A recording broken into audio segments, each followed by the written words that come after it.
After the Fed announced rate cuts for 2024, the stock market has been rallying hard, up over 2% over the last 5 days and last week pretty much.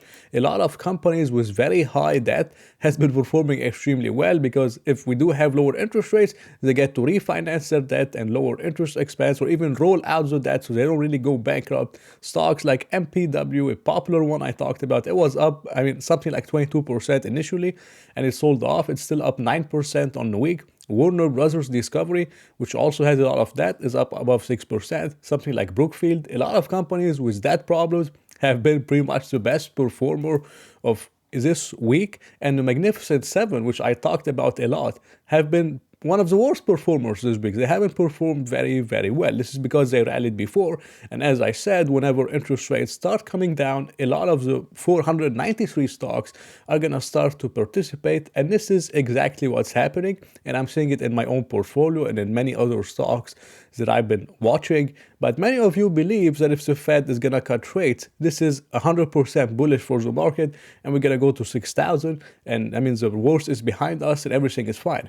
And this might be true and it makes perfect sense. But history tells us pretty much otherwise. Is whenever the Fed pivots, whenever the Fed pretty much announces or starts to cut rates, this is when the stock market crashes the most. I know it's crazy, but I posted this on Twitter and something like 32 people saved it, 144 people liked it, and people were shocked by this chart.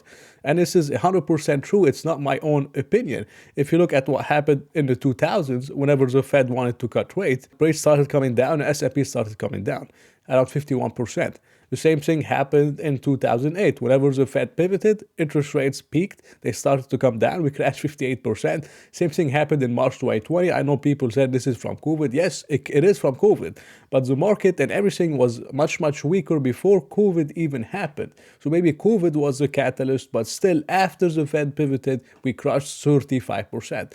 And in my opinion, this is for one simple reason. Is because the Fed is cutting rates because something bad is happening, because something not good is happening, unless you believe in the soft landing. And for now, it looks like nothing bad is happening, but we don't know what could happen from now till mid-2024. Maybe something breaks, maybe something happens, and then this is when the Fed is pivoting in a very bad environment that's very bad for earnings, maybe in a recession or something, and this is why maybe we could crash even more in 2024, like people are not really expecting. Most people are expecting that now the Fed is cutting rates, we go to 6,000, everything is fine. And I wish and I want the same. But we have to keep all possibilities in mind, and there's a pretty decent chance that the exact opposite might happen because everyone's thinking we're going to rally, maybe we're going to crash in 2024. I mean, you don't really know. History, this is what, is pretty much telling us, and we have to pay attention to a lot of things. And I've been personally thinking, how could the market crash in 2024? The unemployment is pretty good. The job market in general is pretty good. Earnings are good. They've been beating earnings. Microsoft has been destroying earnings, and Google has been doing well, and many of the mega caps have been doing well. A lot of other companies have also been doing well. Inflation seems to have cooled off. So what could really cause the stock market to crash in 2024 without something breaking? And there's one thing I can think of, and I'm going to tell you what it is in this video, and then I'm going to tell you the best opportunities that I'm seeing in the market to benefit from what could potentially happen in 2024, and this is where I'm personally invested into.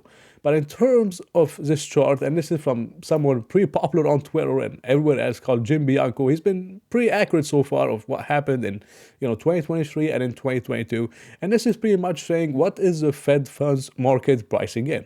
And it's pricing in, the rate cuts. This is what the Fed talked about in 2024, the 3 rate cuts.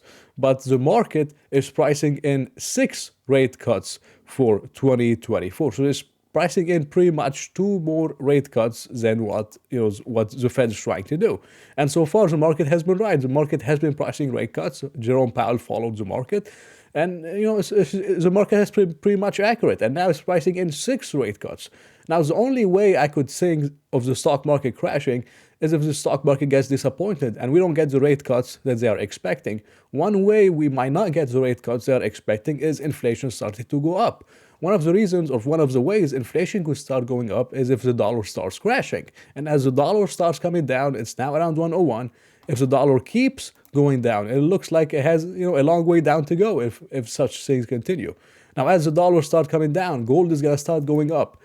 Oil is gonna start going up. Commodities, they have already started to go up, and they might go up even more. Orange juice, butter, oat, wheat, coffee, rice, and everything is gonna pretty much go up against the dollar if the dollar keeps going down, which could potentially cause a reacceleration in inflation. And maybe this way the market gets disappointed and we don't get the 6 rate cuts. We might not even get 3 rate cuts in 2024 if we have a massive jump in inflation. And if that ever happened, then the stock market could reverse, and I could potentially see the scenarios that history is talking about the stock market crashing the most after the Fed pivots.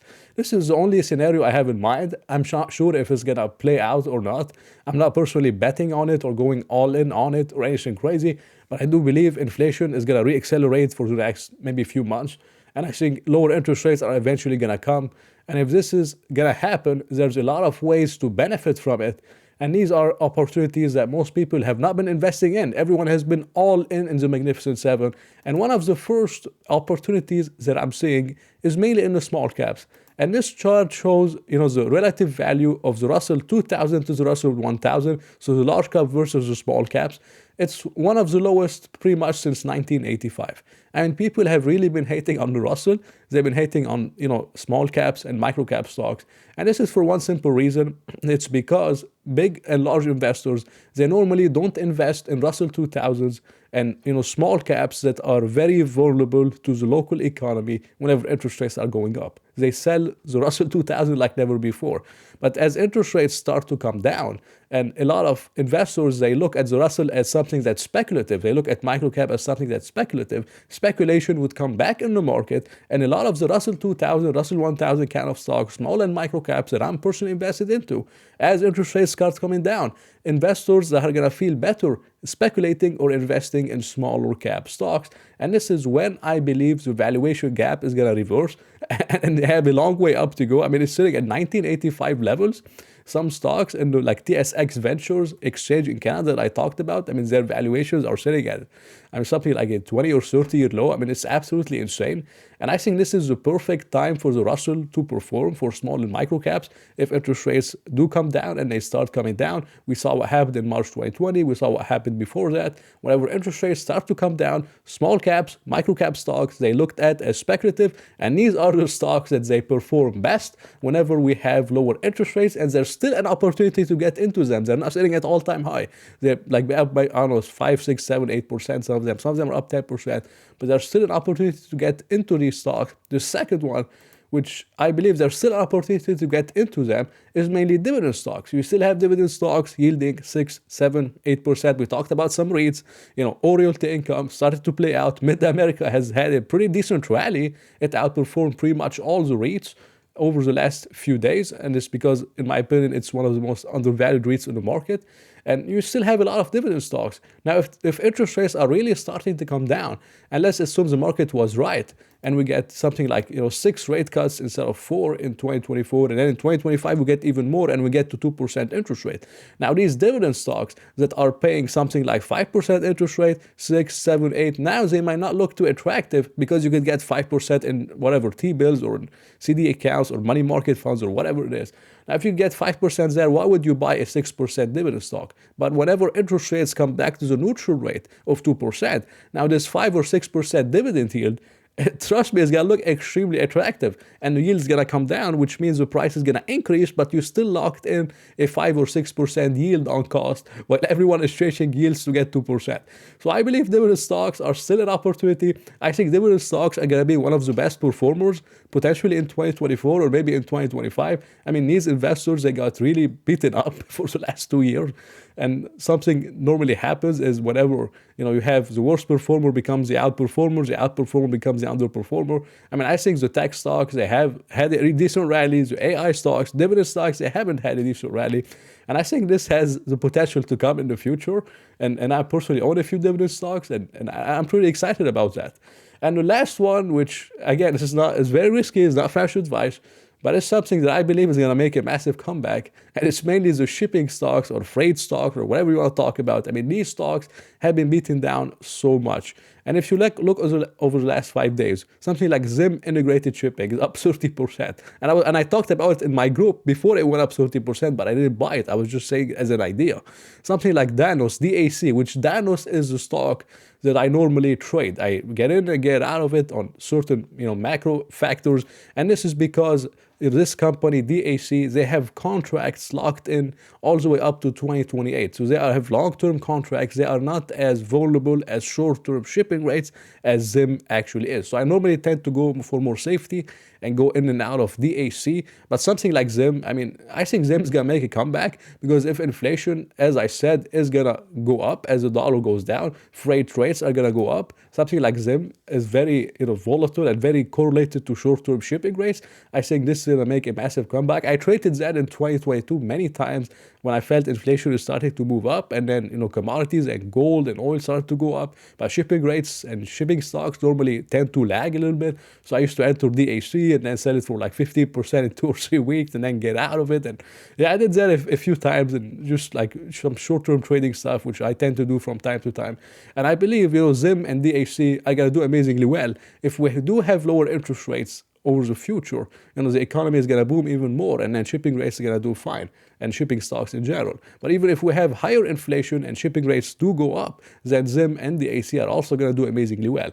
So I see a pretty amazing opportunity in them. I still prefer the AC, and I share everything I do in my own investment group if you're interested in joining. But this was my opinion on this whole Fed rate cut stuff. I mean, yes, I don't think it's something to celebrate, and this was just my opinion.